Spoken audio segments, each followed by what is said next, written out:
is what I do want to spend my time doing. This is what I don't want to spend my time doing. This is who I want to hang out with. Here's who I want to call once a year and say, Merry Christmas, how you doing? You doing all right, girl? You still alive? Okay, bye. I'll see you next Christmas. Because, I mean, it doesn't work in my every, I don't have to talk to you every single day and every day. Yeah. I just do that.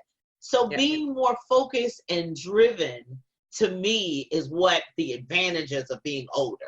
Because your time is short. So therefore, you don't have time to waste. You don't have time to foolishness. You don't have time for delays and all that. It is or it ain't. The old folks say it is or it is. It is or it ain't. 2 hours or 5. Which one is it? Let's get it. Right. So it's never too late as long as you have breath in your body, you have a good mind, energy, strength, wisdom, courage to do it.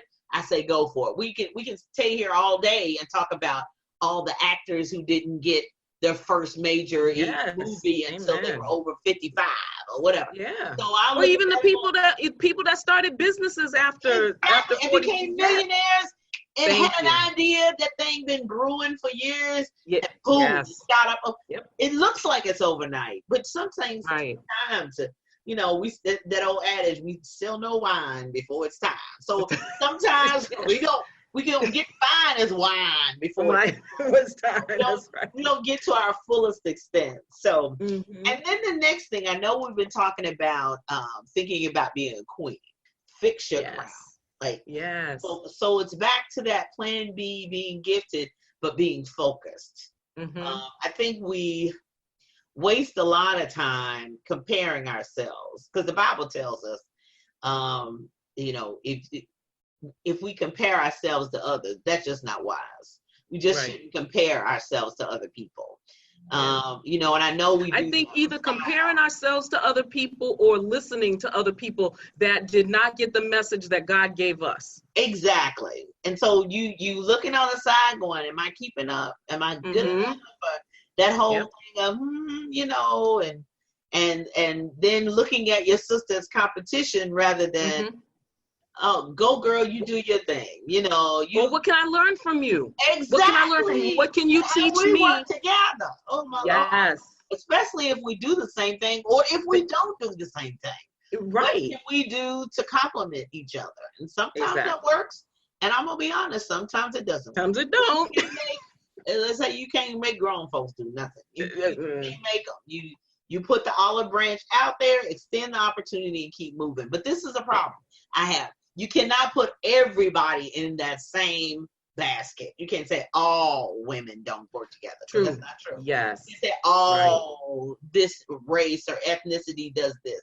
You can't say all these people of sexual orientation do this. No, you don't know everybody. There's 8 billion people on the planet. You don't know everybody. Exactly. So you cannot. Yes. You got to vet them. Yes, you got to ask them. Yes, you need a contract. Yes, you need to know what procedures are. You need a receipt. You need all of that. But you cannot put everybody in a basket. You can't say all certain people are certain things. So, you can't judge all your experiences based on that one experience. You have to take each experience as it comes. And if you end up being fearful of making those connections or reaching out, you may end up missing out. If you remain in that fear state. And I realize everybody, it's like anything else, it's like getting a cut on your finger. You don't use that finger for a while because it's kind of sore. I get that. I'm on, but I don't cut off my finger just because I get a cut on it. I put the Band-Aid on and put the ointment on, and I let it heal, and then we're going back in and use that finger again. I'm not getting ready to cut everything off. So, especially when God has given you a vision of a thing, they might not have been the right person at that particular time. Right. But take, it's like the old folks say, eat the meat and spit out the bones. Figure out what's working for you and what part of that is good. And sometimes the disappointing or you learn more from them. You learn something that you never want to happen again. So therefore, it's a learning experience. No matter what, I feel like all experiences are lessons, whether there's it's a good lesson or a bad lesson, whatever that was. It hurt my feelings less. It was still a learning experience. but it's not to stop you. That's what the enemy wants you to do, is just be stopped. And I'm not doing that again. I don't want to work with, it's to stop you, because that gift can come against his kingdom and tear it down if it's put in the right place, in the right hands, to do the right thing, to bring knowledge to bring exposure to a specific issue, to save much people alive, as Queen did, and Queen Esther did in the Bible. So therefore, it's to stop you at point A when you need to get to point H, but you won't go through B, C, D, E, and F and get there, because I'm not getting that. Well, but the blessing don't happen to H, okay? The miracle's not happening to H. So you can't stop at A until, you know what I mean? It seems logical, but you don't know everything. Only God knows everything. So you have to you have to keep moving and keep stepping. So, you have to say, all right, every day, you got to put that crown on and say, all right, God, you've given us another day. Our feet's on the floor. We're not 6 feet under the ground. We're breathing. As you get older, come on, 40 and plus, stuff aches that didn't never ache before. What? That's got to, what? What? That knee does something that shoulder didn't. What? Oh, wait a minute. I need 2 Tylenol, and it's not 8 o'clock yet. I mean, okay. But that's the, that's whatever. And your ankle's doing stuff, and you say, them 3-inch, 4-inch heels I was wearing at 18. Not working. Revenge. Yeah. Baby, they will come and get all my knees and my thighs and my back and my, to be cute, they come back to get you. The queen, fix your crown. Say, okay, get that crown out and say, we straighten it out. Straighten it out. Keep it moving. Go for it another day. Come on, let's get up. Let's get moving. Let's determine what we're going to do and how we're going to do our lives one more day. And we can do it. It's amazing what happens if you don't stop. If you just keep moving. Keep moving. You won't get there and you're like, and some things have happened, some things that have been prophesied like 2 or 3 years ago. At that time, it was so big. I said, okay, man, this is the job for Jesus. Okay, I can't even put my mind around it, because if something comes to me, I'll start, I was always told you start moving toward it. But that thing was so big, I said, you know what? I'm going to leave that over there with you. I'm going to keep doing what I'm supposed to be doing. Only you are going to open up that door. Now, 3 years later, that door has been opened. The contract came directly to me and sat in my lap. And I'm like, oh, but what if I had stopped? Exactly. I had tried to do something then. That wasn't my part, because that wasn't that came from God. So that's his job to do. My job was to keep moving. So that's what I say to you. 1, you have a gift. 2, go and get what you initially, down in your heart. That's the thing you love. That thing that you would do even if they didn't pay you. Now, I don't suggest that. But put a price on it. If you need find out what it is. Julia Royston, I'll give you a number. Let's start somewhere. And then 3, queen, fix your crown. You are a queen.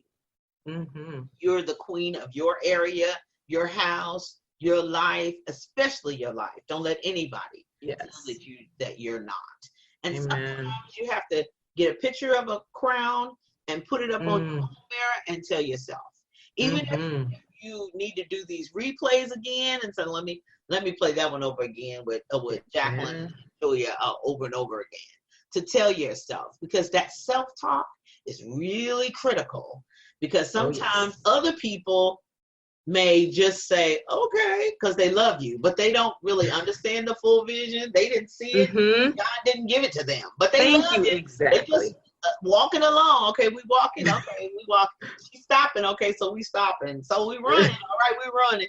They didn't get it. They don't see it. Not with that eyes that's on your head, but that inner eye. They don't see it. Right. Like that.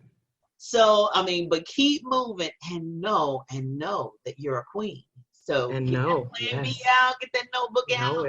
Let's go. Let's say, okay, God, I need you to open the door. Pray every day. I'm like Steve Harvey. You need God for this journey here. You need God. You need to pray and say, all right, where am I at? Who do I need to talk to? Bring them to my plan. Let me be ready. and do some things. My last thing, and I'm gonna shut up. No, you good. Is that sometimes you need to, even if you don't implement some things, start thinking about what would happen if, okay, so I have esthetician. She does my eyebrows and stuff. And I told her probably 3 years ago, I said, what would you do if somebody walked into your salon or your business with a black American Express? It's not the money. They don't have that. They got the money.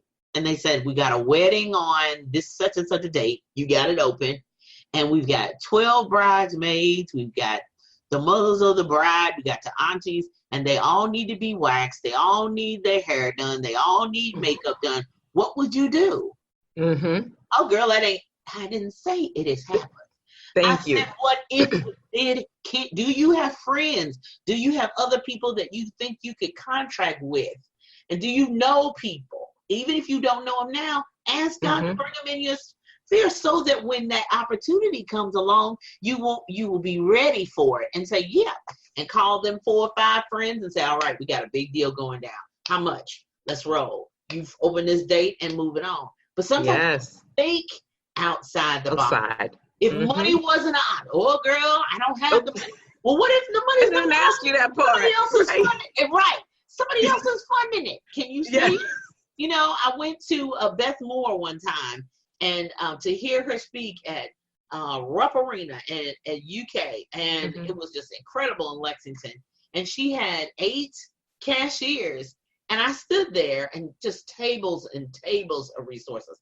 Now I've written 55 books, but she's done tables and to thousands of materials. And I stood there literally, and I said, do I have 8 friends that I trust to be on 8 cash registers? Wow. If I had an opportunity, do I know people? Because I can duplicate that much material. I believe that. Over years, I can write it and have it packaged and everything. But do I know 8 people or a company or something that I could trust to be on cash registers, to take the money and not steal from me? That's what a critical thing. But I had to be able to see myself. What if God allowed me? So what does that look like?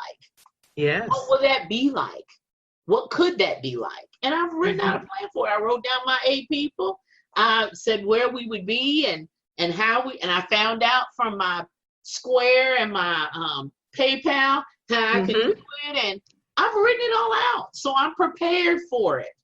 Right. Now I'll still be like, oh my God, check what you know. I'll still be spreading that. But it's can you see yourself? Put the plans in place. Yes. Plans in the Have place. that vision. That vision, yes. It does. Write the vision and make it plain. I mean, right now I've got 2 events on the same day. And I said, no, I need to be in both places. I cannot just be in one and cancel the other. So therefore, I have to have a team that's going to be in place number 2 while I'm in place number 1. Because I'm like, no, it's that date. I must be at both places. So therefore, I have to have been building a team. Fortunately, now my husband is retired, so he can lead that second team while I'm in. You know what I'm saying? So it's like, I had to see that at first. Otherwise, oh no, we can only do one thing at a time. But I want to be able to take care of 2 territories at one time. And I'll still be able to get to the other one or whatever. But it's the whole point of, can you see that big? Can you visualize that? Even if in your mind's eye, can you see it in your mind's eye? Your mind's eye. And even if you can't, go find somebody who does. That's where watching somebody else is important. Absolutely. Being able to see your coach or being able to see somebody on the big scale who's done it.